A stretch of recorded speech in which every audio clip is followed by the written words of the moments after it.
CIA and the Cold War. Her whole book, I'm going from memory, but her whole book is on this, the usage of the arts during the Cold War.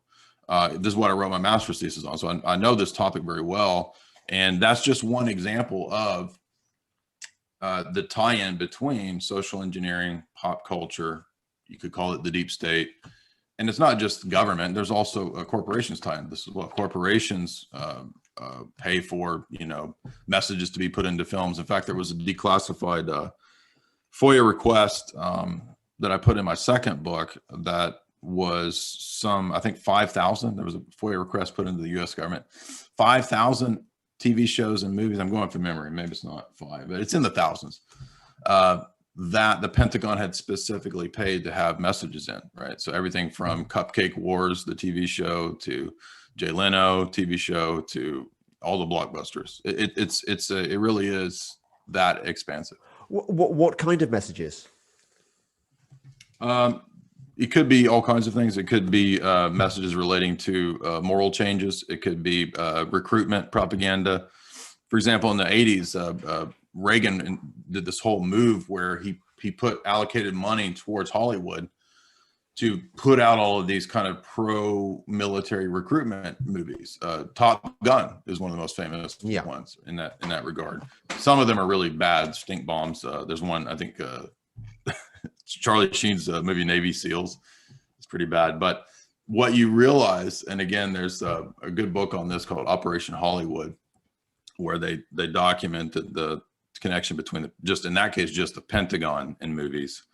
That's not all there is. There's also the long-time consultation between the CIA and Hollywood. There's a movie that came out right after 9/11 with Ryan Felipe and no, it's Colin Firth and Al Pacino, called The Recruit, and that's the first movie that we know was basically a joint project of whatever studio and the CIA. The CIA literally helped make that movie, and it's surprising because you would think it would be a totally pro CIA propaganda movie, and in a roundabout way it is. But in the movie, Al Pacino plays the corrupt handler, so it actually has a negative view of Al Pacino as the CIA handler who's corrupt.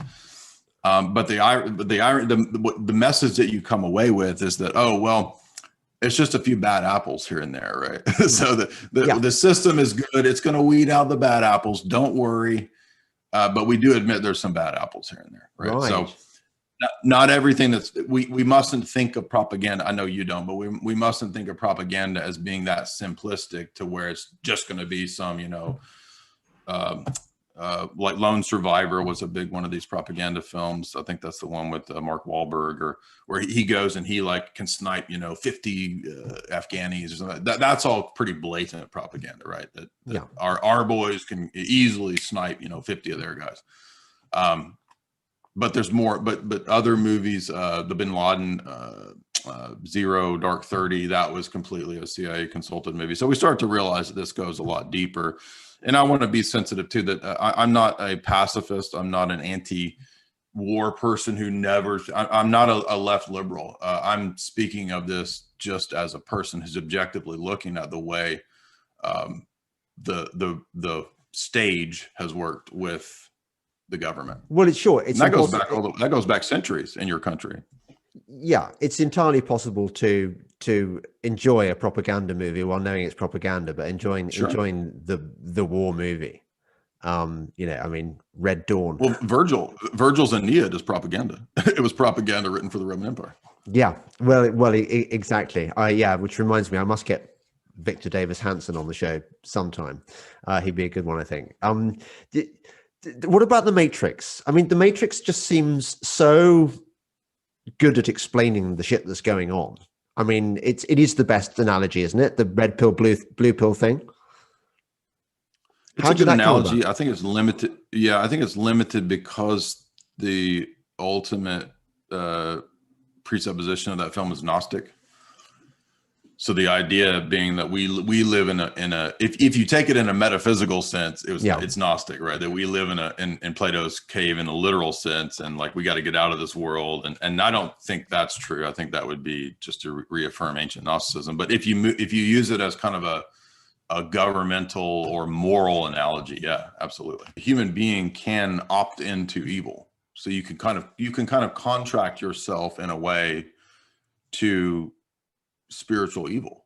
So, the way scripture speaks about this is that, you're either kind of seeking God or you're following the other side, right?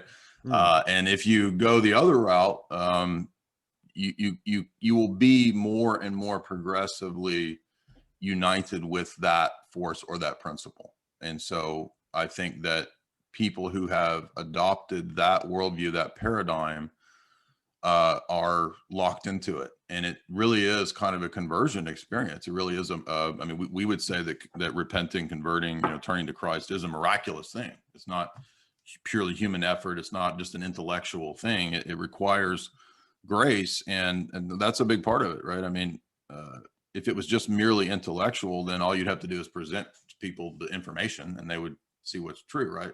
Yeah. But people don't do that because it's almost like you have to be given like the glasses to see, right? Like, can they live? I love that film. And if you, yeah, exactly. Yeah. And this is particularly puzzling for me. I mentioned I was at university, but a lot of the people now in the UK government, in the cabinet and so on, these are my friends, or were my friends. I thought we had the same values. They must know what's going on. They must get given this information at some point. Why do they go along with it? I mean, given that they probably went into politics to do good rather than evil, why do they get sucked into? Personally, I don't think most people do know. And one reason for that is because of the compartmentalization. I think this whole system thrives on compartmentalization of information. So for example, if you look at the way education works, the whole Western education model is derivative of the Prussian model. And the Prussian model 100, 200 years ago was basically a strict regimented compartmentalization like a military structure. And so it's a need to know basis. And by the way, you're actually discouraged from making cross-disciplinary connections, right? Because, well, you're not an expert in that field. Maybe you know a little bit in this field. So how dare you try to speak of a connection between biology and logic? You can't do that. That's literally been encouraged or discouraged, I should say, for centuries. There's books that have been written on the compartmentalization of education. Louis Dupre from Yale has a whole book about this, about how the West went in this direction for education.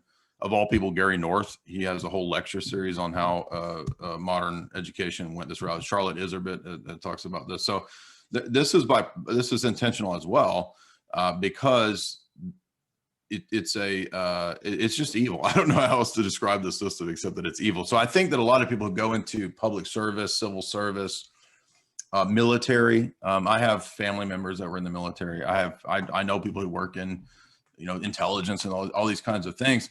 The knowledge, the information they have is compartmentalized, right? So for example, if somebody's a Russia analyst, they'll know everything about Russia. And I'm not talking about any specific friend. I have a friend who's a good friend of mine who's a Russia analyst who knows the whole story. He's very, very well versed and adept at all this. But typically speaking, a person who might go to an Ivy League school and focus on it, like, that's all they know.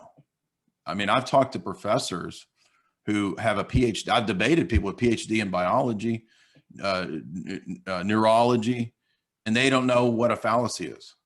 They don't know what a logical fallacy is. And so that's how compartmentalized education is. You can get a PhD, you can be a brain surgeon. You can know everything about the brain, and you don't know that you can't do a non sequitur in a debate, right? So that's how the system works, is that it has people. I mean, my dad was involved in Gulf operations, right? So he was not as a high level person. He was just a E3, which in the U.S. Navy is like it's the highest that you could be as enlisted. So he wasn't an officer, right? Mm-hmm. And he was the guy who he worked on this highly advanced gun, the Sea Whiz, which would shoot, I don't know, 100 bullets a second or something crazy like that. And so he was stationed over in the Persian Gulf during the 80s Gulf crisis, and Reagan had them sink an oil platform, right? So my dad was the guy who pushed the button to sink the oil platform of this gun, right? So he knew everything about this gun, but he didn't know the coordination that was going on for that operation in the Gulf. Yeah. So I'm just using it as I think that's how the system works with all of this kind of stuff.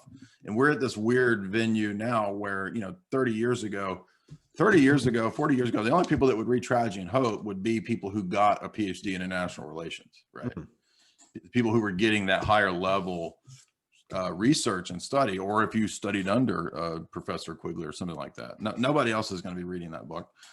But we're in this weird situation now where, because of the free access of information, I guess until the algorithm changed to where they're hiding everything. But prior to that, right? Anybody now can access and make these cross-disciplinary connections, which 30 years ago, only a high level person could do that. Yes. I was wondering whether, what we've seen during the pandemic, it's like they've become much more overt about plans which were hitherto very well concealed, and that this is my only happy take home from the last 12 months is that they're so blatant, so increasingly blatant, that more people are being awakened to what's going on. Yeah, I think so. I think I hope, I pray at least that this was a big misstep in regard to being too heavy-handed. A lot of people have seen through this. Hopefully, it's enough. I don't. The problem, of course, is as Brzezinski said, that in the future the public won't remember the news cycle from 2 weeks ago. So, so that's what my concern is, that people are not going to even care to remember, and they're going to be too dominated by fear. I had a person the other day. I was showing them the SPARS document, and we were almost in a fist fight. That's how crazy people are getting over this stuff. You show them, you've got the document on your phone, you're scrolling, and these people are in your face over masks. And if you're not going to get the jab, you're a murderer, you're a serial killer, and you need to have your face punched in. So, I was this close to a fist fight with somebody over this the other day. And I didn't provoke it. It's just that people are losing their mind. So hopefully, I don't know. I don't know what to say about that. Well, yeah, it would be nice to end the show on a bit of optimism, though, wouldn't it? Because I think a lot of people are in a dark place. A lot of people who see are thinking, well, this is a kind of, you've already had a coup conducted in America. Your presidency's been stolen. But this is happening on a global scale, and people are looking around and feeling like Jews in the early 1930s and thinking, is this the time to flee somewhere else? But where would you go to? This is the problem. It's global for once. There's no. Exactly. This is the first time that we've really seen it roll out as global. And to me, that suggests that, if you don't believe in the at least nascent form of a global government to come, then how did this all roll out globally? Obviously, it's here. We're in the dystopia is now. And my hope, my optimism would be, I was talking to a friend of mine the other day who was formerly a kind of libertarian atheist who got into this via the diet realm. He went down the diet rabbit hole, and now he's ended up converted as an Orthodox Christian. And he said, for me, what it was the red pill, and that got me out of the blue pill land. And he says, then I went through a phase of black pill where I was just, forget it. It's all worthless. We're all screwed. And he says, then the black pill led me to the God pill, the white pill. So that would be my optimism, is that the way I retain my sanity is that if the Christian paradigm and narrative is true, it sure does have a lot of explanatory power. Like, it makes sense why we're seeing what we're saying. If Christianity is not true, if that paradigm isn't correct, there's not really, I don't, I guess I would be a nihilist. I don't know. But that paradigm to me makes perfect sense. It has tremendous explanatory value.